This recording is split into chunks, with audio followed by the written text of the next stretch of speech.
Thank you all for your time today. I have prepared a statement that I would like to make before taking any questions.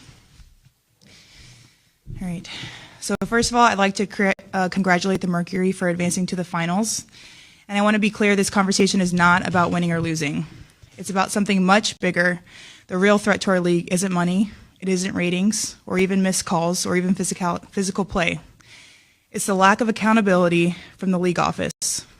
Since I've been in the league, you've heard the constant concerns about officiating, and it has now reached levels of inconsistency that plague our sport and undermine the integrity in which it operates. Whether the league cares about the health of the players is one thing, but to also not care about the product we put on the floor is truly self-sabotage. Year after year, the only thing that remains consistent is the lack of accountability from our leaders. Sorry, I had to walk here in my boot. I'm kind of out of breath. The league has a buzzword that they've rolled out as talking points for the CBA as to why they can't pay the players what we're worth. That word is sustainability. But what's truly unsustainable is keeping a good product on the floor while allowing officials to lose control of games.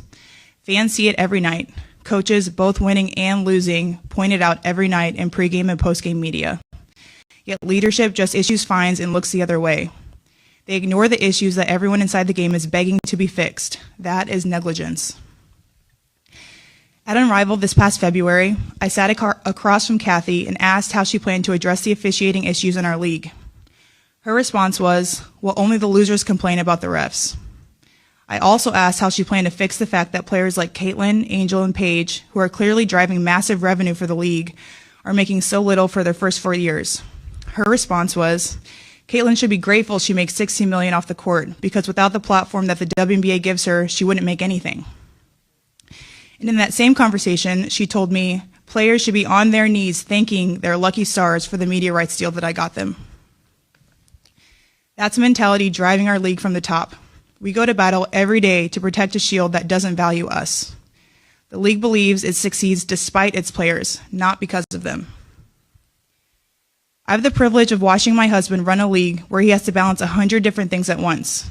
I won't pretend the job is easy, but even with all of that on his plate, he always takes the time to reach out to players when he sees an injury, whether it's Unrivaled or even during the WNBA season. That is what leadership looks like. It's the human element. It's basic integrity, and it's the bare minimum any leader should embody. This year alone, I've gotten calls, texts, and well wishes from so many players across the league. Those moments remind me that sometimes there are things bigger than the results than this game we play. But do you know who I haven't heard from?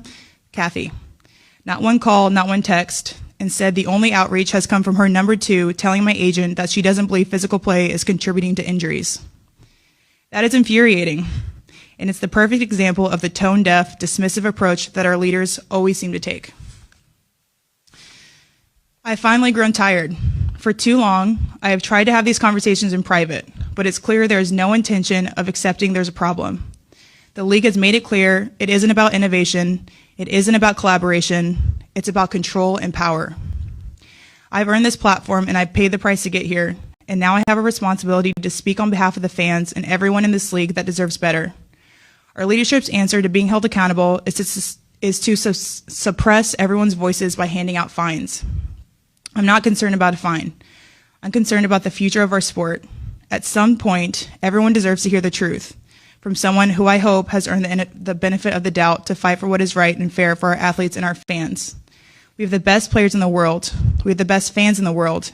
But right now, we have the worst leadership in the world.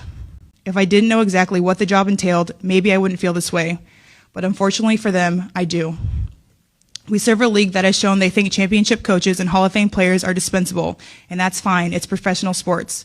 But I will not stand quietly by and allow different standards to be applied at the league level. Thank you.